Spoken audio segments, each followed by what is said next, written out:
पहले राजा जब लड़ते तो आपस में सेना वेना व्यवस्थित करके वैसे लड़ते।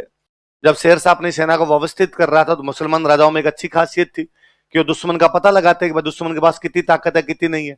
और शेरशाह ने मालदेव की जासूसी करवाई तो उसको पता चला कि आज दिन तक मालदेव कोई भी युद्ध हारा, जिस युद्ध में ये गया सामने वालों को इसने भगा भगा के मारा भाई साहब, ये जो खुद युद्ध करने के लिए गया। और उसको पता चला कि इन कल्याणमल वीरमदेव को तो थोड़े दिन पहले इसने बुरी तरह हराया है बीकानेर मेड़ता वालों को, और शेरशाह को लगा इस बार मर गए, इन कल्याणमल वीरमदेव के चक्कर में ये अपने को मारेगा। और शेरशाह ने कल्याणमल वीरमदेव को बुला के इधर आना, वो तुम्हारा पावर पॉइंट प्रेजेंटेशन दिखाना देखे थोड़ा। उन्होंने कहा सर सिंपल है, क्या बताना है, मैं ले लूंगा बीकानेर, ये ले लेगा मेड़ता, और आप क्या ले लोगे। उसने कहा तुम्हें नहीं लगता इस बार ये जोधपुर वाला जो राजा है ये दिल्ली और आगरा दोनों पे कब्जा कर लेगा आपने। कि नहीं नहीं सर ऐसा तो हो ही नहीं सकता, इतना भी शक्तिशाली नहीं। उसने कहा चुप रहो, तुम दोनों को इसने मारा था उसका वीडियो पड़ा है मेरे पास, तुम्हारी धोतियां खोल ली थी इसने, तुम फालतू की पंचायती करते हो, और अब तो मुझे मेरा दिमाग यूज में लेना पड़ेगा। शेरशाह के लिए कहा जाता कि शेरशाह में शेर जितनी ताकत और लोमड़ी जितनी चालाकी थी। कितनी चालाकी थी, जगीरा की तरह कमीनापन कोट कोट के भरा हुआ था उसमें। चाइना गेट मूवी किस किसने नहीं देखी आप में से, कितने लोग जिन्होंने चाइना गेट मूवी नहीं देखी, तुम अपनी कॉपी पर लिखो चाइना गेट देखने, लिख नाम लिखो। अरे यार जगीरा नहीं देखा फिर जिंदगी में क्या किया आपने। कि जगीरा से लड़ने की हिम्मत तो जुटा लोगे, लेकिन जगीरा जैसा कमीनापन कहां से लाओगे। मेरे मन को भया मैंने कुत्ता काट कर खाया। चाइना गेट है तो कौन सी में है,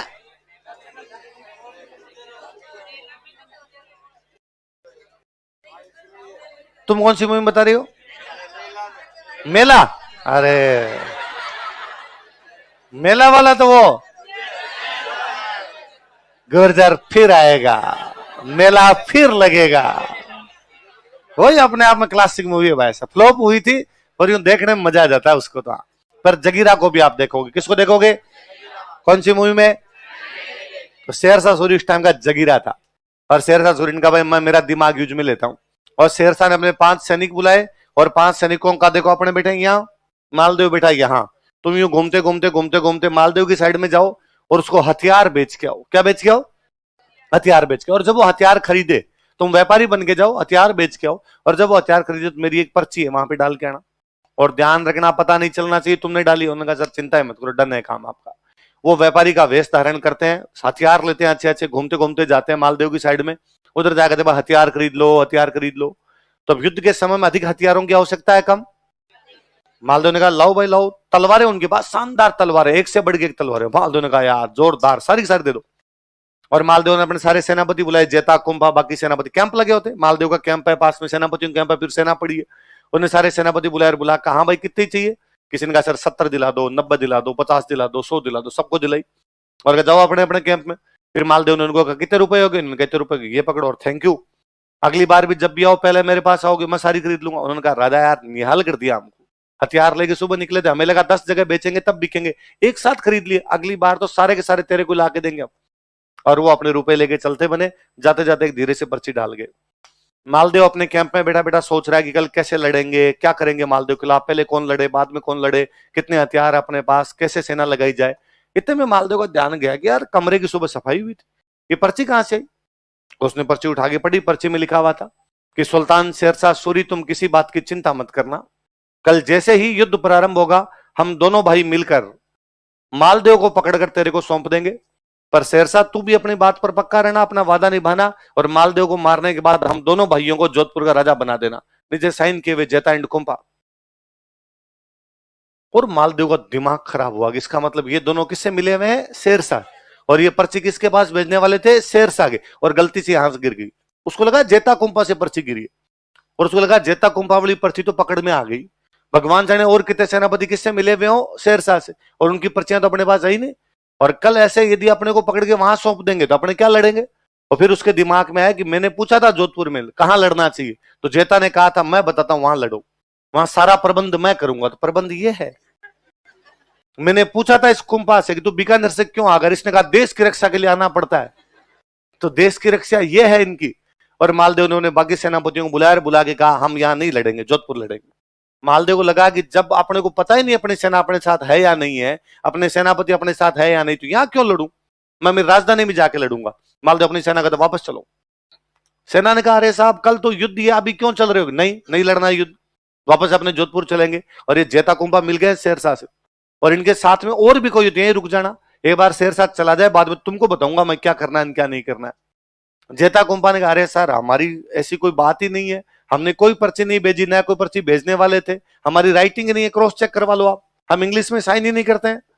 लेकिन मालदेव नहीं माना तो नहीं माना। मालदेव अपनी पूरी सेना लेकर रातों रात वापस कहां चला गया, और जाती हुई सेना जेता कुंभा को धिक्कारे कि सर मानी चीन, विश्वासघात, देशद्रोह है, राजा के साथ में धोखा कौन कर सकता है, देश के साथ गद्दारी कौन कर सकता है, थू है तुम पे, कैसे लोग हो तुम।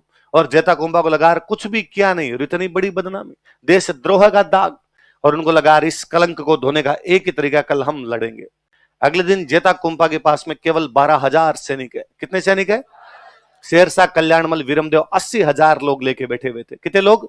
वो 12,000 लड़े हैं, क्या गजब लड़े होंगे कि शेरशाह की सेना को लगभग हराने पर आ गए थे वो। तभी शेरशाह की एक और अच्छी वो विशेषता रही कि शेरशाह ने अपनी रिजर्व टुकड़ी छोड़ रखी थी जो पीछे से आ रखी थी। वो जो पीछे से आ रही टुकड़ी थी उसका सेनापति था जलाल खान जलवानी। कौन था? एकदम तने हुए युद्ध में, जब युद्ध इधर भी जा सकता है इधर भी जा सकता है, उस समय एक फ्रेश टुकड़ी यहां पर आती है। थके हुए सैनिकों के बीच में फ्रेश टुकड़ी आएगी, ज्यादा अच्छे से लड़ पाएगी। उस फ्रेश टुकड़ी ने आके जेता कुंभा को जैसे तैसे करके हराया। तो जलाल खान जलवानी की सहायता से शेरशाह जीत तो गया, पर जीतने के बाद भी उसने बेचारे ने कहा मैं मुट्ठी भर बाजरे के लिए हिंदुस्तान की, आज जीत गया तो मिल तो जाएगा मारवाड़, लेकिन मारवाड़ में है क्या? मुट्ठी भर बाजरा। यदि आज हार जाता तो मेरे हाथ से हिंदुस्तान की क्या निकल जाती? तो दिल्ली और आगरा मेरे हाथ से निकल जाते यार। इसका मतलब जेता कुंभा गजब ही लड़े थे। देखो यहां शेरशाह सूरी के साथ जो रिलेशन है उसमें मालदेव की गलतियां हैं, मालदेव की कूटनीतिक गलतियां। कैसी गलतियां? कूटनीति, डिप्लोमेटिक मिस्टेक करता है। क्या मिस्टेक की उसने? उसकी पहली मिस्टेक ये है कि उसने कल्याणमल और वीरमदेव को शेरशाह के पास जाने का मौका दे दिया। किसको? कल्याणमल और वीरमदेव किसके पास जाने का मौका दे दिया? क्योंकि यदि वो बीकानेर मेड़ता पर हमला नहीं करता तो कल्याणमल वीरमदेव कभी भी शेरशाह के पास जाते नहीं, और यदि कल्याणमल वीरमदेव शेरशाह के पास नहीं जाते तो शेरशाह को मारवाड़ पर हमला करने का भी मौका। पर हम 1% चांस दूसरा लेते हैं, हम कहते हैं कि सर कल्याणमल वीरमदेव नहीं जाते तो भी शेरशाह मारवाड़ पर हमला कर सकता था, साम्राज्यवादी राजा भाई हमला कर लेता। पर यदि कल्याणमल वीरमदेव नहीं जाते और फिर भी शेरशाह मारवाड़ पर हमला करता तो कल्याणमल वीरमदेव किसका साथ देते? एक राठौड़ों का गठबंधन बनता। किसका गठबंधन बनता? उसकी पहली गलती, उसने राठौड़ों का गठबंधन नहीं बनाया। उसकी एक गलती, उसने कल्याणमल वीरमदेव को किसके पास जाने का मौका दे दिया। फिर एक सबसे बड़ी गलती यह है कि इतने भी क्या आप कानों के कच्चे हो जाओ कि पर्चियां पढ़ पढ़ के वापस चले जाओ। जब जेता और कुंभा ने शेरशाह को यह कहने पर विवश कर दिया कि मैं मुट्ठी भर बाजरे के लिए हिंदुस्तान की बादशाह खो देता, तो यदि मालदेव पूरा लड़ लिया होता तो। लेकिन इतिहास में तो का कोई स्थान, लाइन चेंज करके लिखो,